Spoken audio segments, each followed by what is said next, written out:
Welcome to today's video. Today's video is going to be about what adults do to children, whether there's school teachers who sleep with 11-year-old boys or men who force themselves upon 12-year-old girls. The world has a problem. These adults have issues, okay? So this is how hurt people, okay? They tortured us. I'm gonna butcher this name.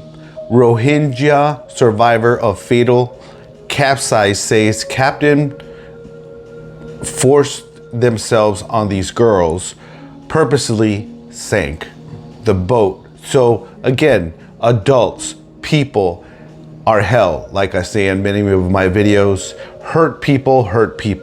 That's why I'm reading this. So in Indonesia, the Associated Press says the boat glided across waters that were dark and still under a night sky that was cloudless and calm.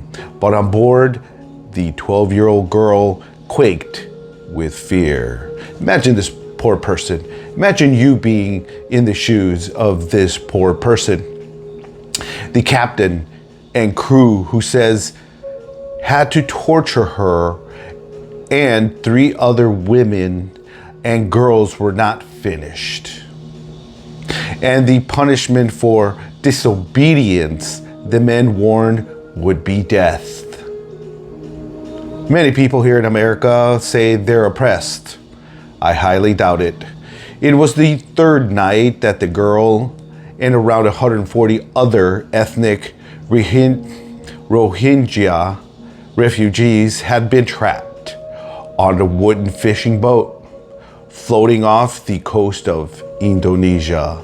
These children, women, and men had fled Bangladesh and their homeland of Myanmar in a bid to escape violence and terror, only to face the same horrors with a crew that seemed to delight in their dread. Huddled among the other women and girls, the 12-year-old, identified in this story only by the letter N, because she is a survivor, you know what I mean, tried to hide her face. She had already survived a night in the captain's bedroom, where she says he and several crew members had beaten and abused her. Like most of the passengers, she had survived attacks by Myanmar military that forced her and her family to flee to neighboring Bangladesh. There, she had survived nearly 7 years in violence-plagued refugee camps.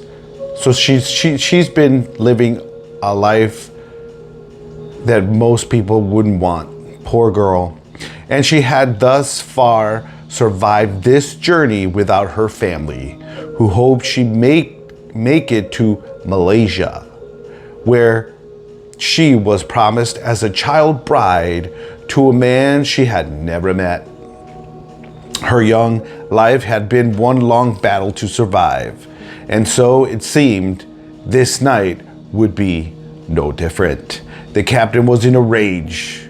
He ordered more girls to join him and his crew in the bedroom. I can only imagine there was drugs, cocaine, and alcohol, because that's how these parties get started.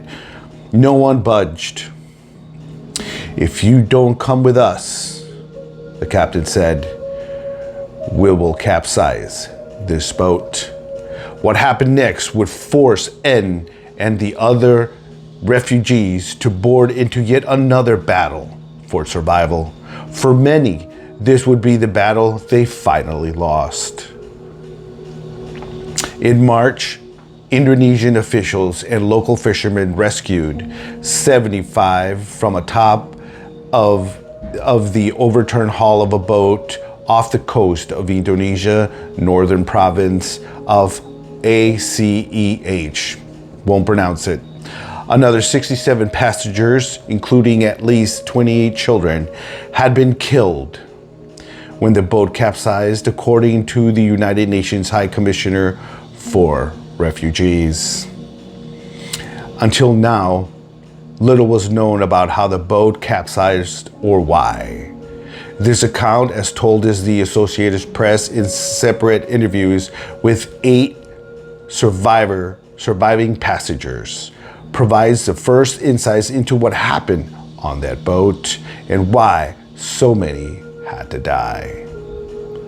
The men, women, and children interviewed, including witnesses of this event leading to the capsize and of the abuse, as well as the only survivor of the assault victim, N. The disaster is the latest in a string of tragedies to befall the Rohingya and stateless Muslim minorities that suffered mass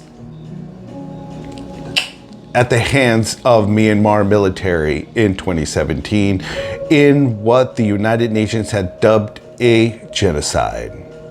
Over the past 2 years, the Rohingya have increasingly fled Bangladesh refugee camps, where gang violence and hunger has surged, and Myanmar, where a bloody conflict between the ruling military junta and ethnic rebel groups has escalated.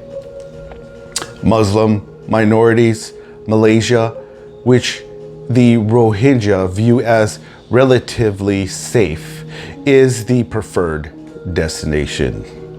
The results of this mass exodus have been catastrophic.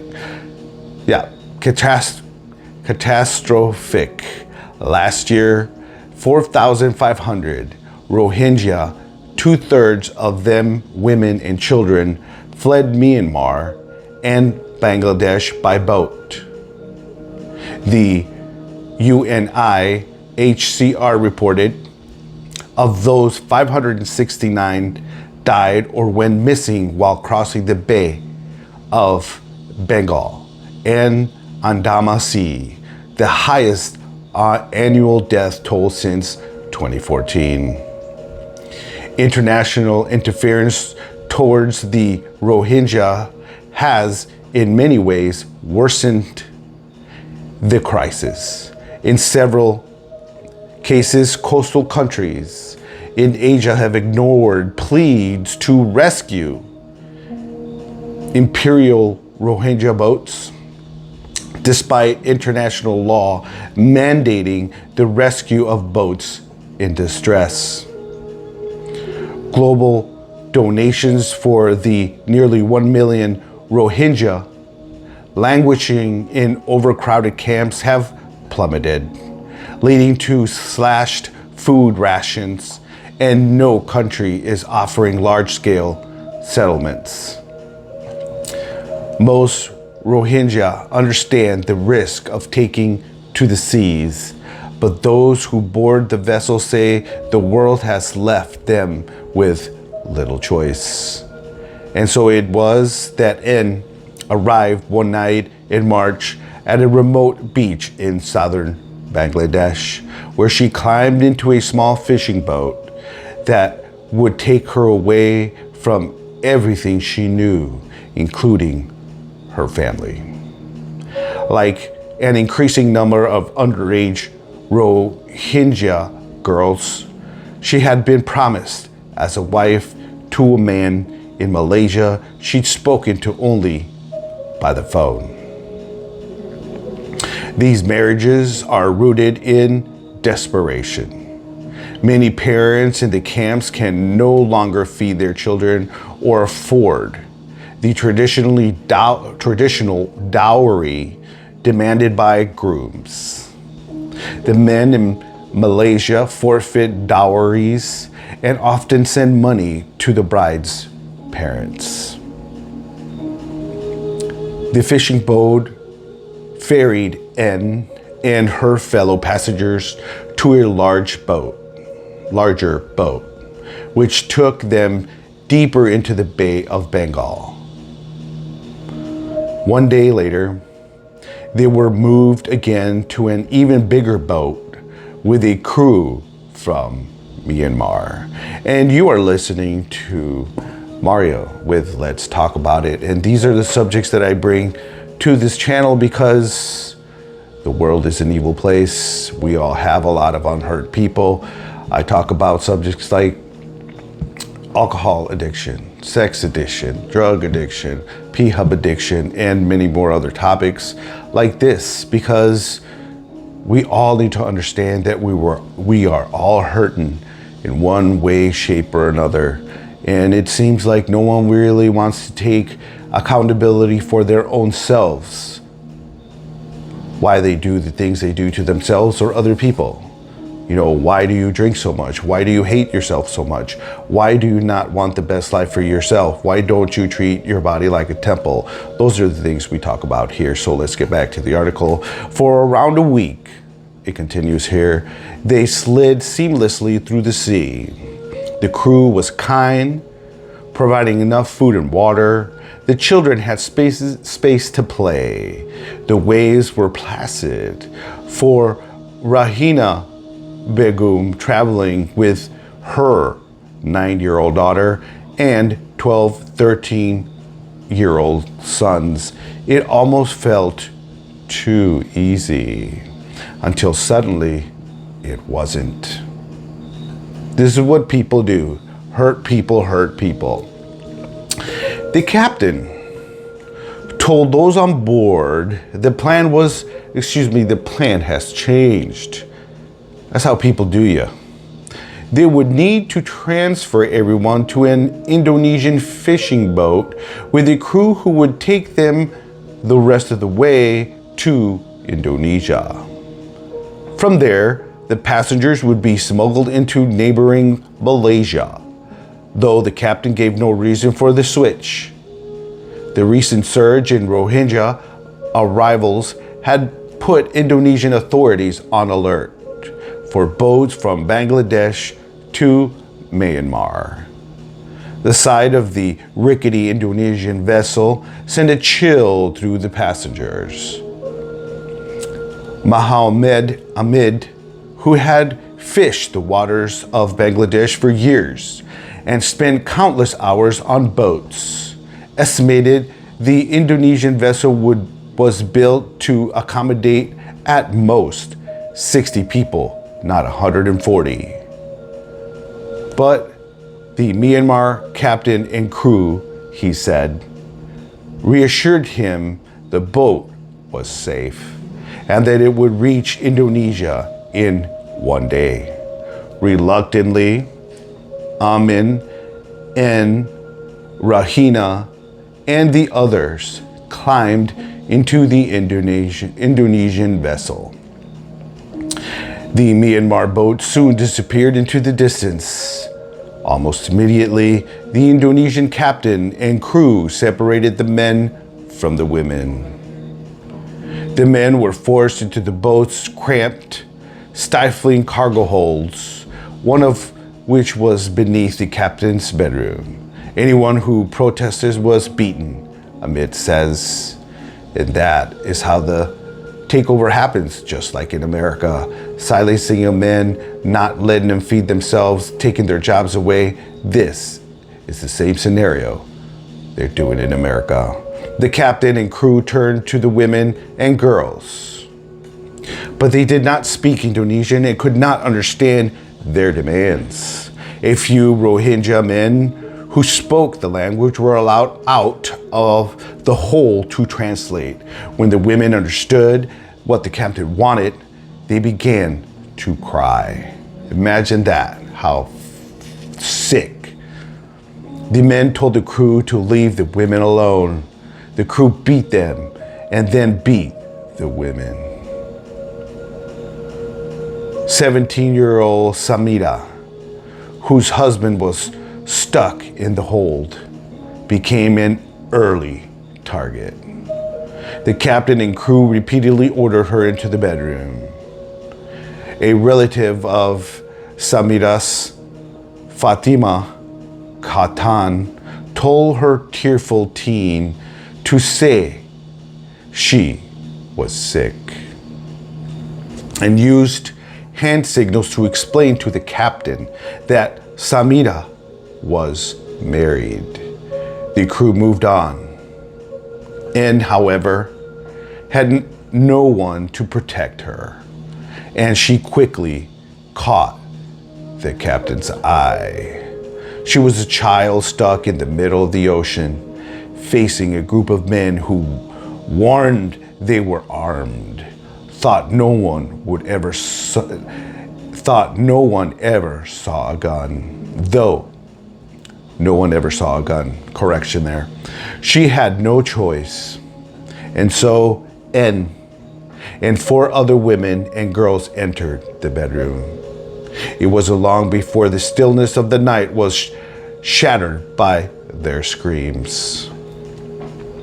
Through her terror, N struggled to make sense of what was happening, then struggled to make it stop. But inside the room, there was no pity, only pain. One of the women managed to slip out, but N and the others were trapped. 2 of the girls were teenagers, and the third around 20, and estimated all were in tears. The abuse by the captain and 5 of these 6 crew members lasted all night, and says attempts to fight back were met with beatings. From the cargo hold below the bedroom, the men could hear the cries. Those who dared to climb onto the deck could see the abuse unfolding through the room's window. But believing the crew was armed, they say they were powerless to stop them. When morning finally dawned, and spotted a man she knew and signaled to him for help. He approached the room and was beaten by the crew, but persuaded the captain to let N out to use the restroom. She hid among other women and hoped the captain was finished with her. He was, at least for the moment. But he and the crew were not done with the other girls, who assaults continued for the second night. In the sweltering hold, 19-year-old Janat Alahas yearns for fresh air grew so intense he risked climbing on deck. When he emerged, he says he looked through the bedroom window and saw the captain forcing himself on the teens. A crew member spotted Janat and slapped his head until he retreated. But later, Janat says he watched through a gap in the wall as another crew member did the same to the girls. The sun was rising again, along with the passengers' desperation. The crew had given them no water and only tiny portions of rice, noodles, and eggs. They wondered how much longer they could last. Fatima, sitting next to the captain's room with her 8-year-old daughter. Ruma had witnessed the abuse of the girls inside and could bear no more. She signaled through the window to the girls to come out. At least that night they did. Emerging, sobbing, and speechless, Fatima and Samira told them to cover themselves with hijabs and try to hide themselves. What shame they carry for these ridiculous human beings. It was then that the captain and the crew began demanding fresh victims. The women and girls refused. The crew kicked and punched them. The women wept but stood their grounds, and good for them. The captain and crew had been drinking alcohol, like I said, drugs, and smoking Mary Jane. The passengers told the AP. The captain was growing angrier and angrier. "If you don't come into the room, I will capsize this boat," he thundered again and again. Samira told her story. He must be joking. It was around 9 p.m. and many of the children had fallen asleep, obviously to the chaos. As Fatima fretted over the captain's threats, daughter Ruma slumbered against her arm. Fed up with the hold, Amin and Janat had come up on the deck. The captain, Amin says, looked drunk, his body wobbly. The captain went to the restroom and then headed to the helm, which is when Janat says he saw the captain push the steering wheel with his leg. The vessel tilted violently, sending passengers tumbling, and then it smashed into a wave. In the blackness of the water, people scream for salvation, for God, for their children. Ruma, Fatima cried, reaching wildly for her daughter, who had been ripped away when the boat overturned. "Ruma," she screams out.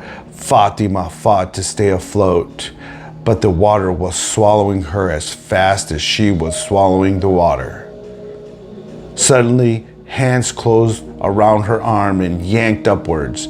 Passengers who climbed the top of the overturned hull were pulling her to safety, thank God. She scampered and screamed for her little girl, but Ruma was gone. Junaid could hear his 7-year-old cousin, Futika, shouting from somewhere inside the boat, frantic. The teen swam back into the vessel and spotted Futikama wedged with others inside the cargo hold. Janat tried to yank him free again and again, but it was futile. Janat swam out, clambered onto the hull, and wept. Those who were drowning desperately clutched at others struggling in the sea that was fast becoming a graveyard. Among the dying were mothers and fathers, sisters and brothers, a 3-year-old boy and his parents. The evil people fucking do. Scores of passengers found themselves trapped under heavy fishing nets that ensnared them when the boat overturned. Women wailed for help that never came, and battled her way through the throngs until she made it out of the hull. Once again, she had managed to survive. But the 3 girls who were abused alongside her in the captain's bedroom had not. Their battered bodies disappearing into the depths. In the water, Rahina Begum spotted her 9-year-old daughter, Rima, but her 2 sons were never to be seen again. Other passengers pushed Rahina and Rima onto the hull, then began to pump the unresponsive child's chest and watered, swollen stomach. Suddenly, Rima's hand moved and she sputtered a few words. Rahina pulled her daughter into her lap and cuddled her. Her baby was alive, at least for now. So was her 13-year-old son, who'd also made it onto the hull, but her 12-year-old boy, Noor Aziz, was missing. she would never see him again. Amin knew they had to keep the vessel stable if they had any hope of surviving. He ordered the men to stand on the corners of the hull to try to balance the weight. The crew, meanwhile, wanted to be anywhere but on the boat. Amin spotted the captain and 3 crew members swimming away, using water jugs as flotation devices. The remaining 3 crew tried to follow them, but Amin and the other men held them back, forcing them to stay on the hull. Amin feared that if rescued, found them on the boat without a crew, the passengers would be blamed for the disaster. Hours passed, and those on the hull waited for a miracle. In the morning, it seemed to arrive in the form of another fishing boat. Scores of passengers leaped into the water and swam towards it, but the fishing boat was tiny and could not hold them all. The crew allowed 6 people on board, then headed for shore. The waves had worsened, and passengers frantically attempt to flee the overturned boat had left the vessel unstable. It capsized again. Rahina found herself back in the water, fighting once more to save her daughter. She spotted Rima slipping below the surface and grabbed her before other passengers pushed the pair back onto the hull. But Rima had grown delirious. She tried to bite people and could not speak. Rahina knew her daughter was in urgent need of help. Others never made it back on board. Samida's husband, Akramaullah, estimates at least 20 drowned when the boat overturned second time. The subsequent capsize had knocked loose the remains of passengers who had drowned inside the vessel the night before. Janat spotted the lifeless body of his little cousin, Futika, bobbing in the waves. More fishing boats arrived and passengers called out for help. But those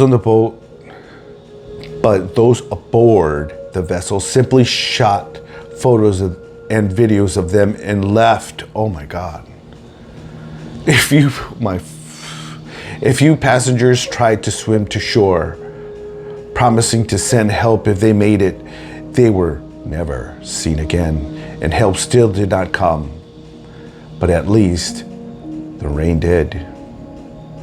The passengers, weak and thirsty, collected what they could in a tarp and shared sips of it, thanking Allah for sparing their lives. Yet as another night passed, it was clear no one would be spared. Rahina's daughter, cradled in her lap, had gone still. Rahina hugged her little girl and tried to talk to her. Evil people do, but the life had drained from her daughter. The passenger prayed for her children and slid her body into the sea. Around 30 minutes later, Rahina says the rescue ship finally arrived. In the day following the disaster, the bodies of 12 women and 3 children were recovered from the water off Aceh, ACEH, according to the UNHCR. The search for more has been called off.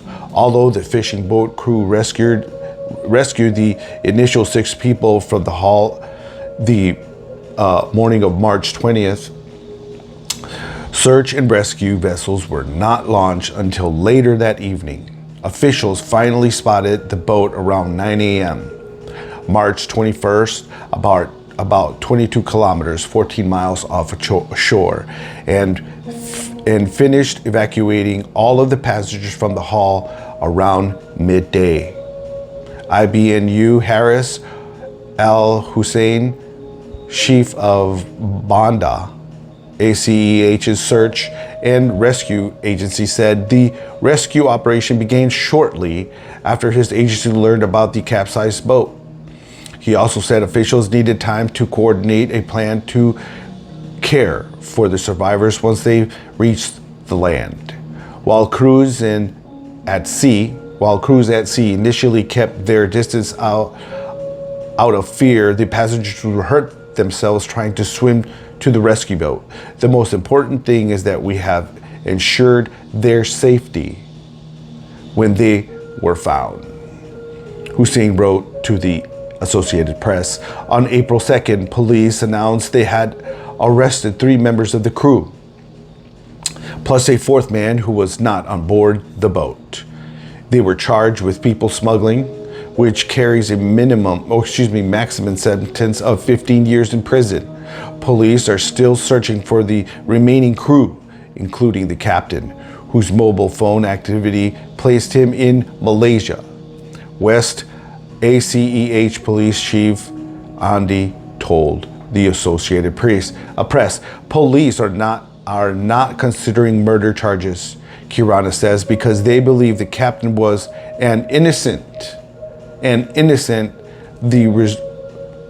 because they believe the capsize was an accident, I should say, the result of an overcrowded boat simply taking on too much water. How dreadful. But N and the other passengers believed the disaster was a deliberate act of revenge by the sadist captain and crew who thought they could escape. And for that, and for all of the suffering endured, the punishment, and says, should fit the crime. Kirana also said police are not considering grape charges because they haven't received any reports of the assault. But N says police had never questioned her about what happened on the boat. Hush, hush. Hush, hush. $3 trillion in human smuggling over there. $3 trillion. Who isn't being bought and paid for it, right? For now, she and the other passengers remain in limbo, sleeping under tents behind a government office building.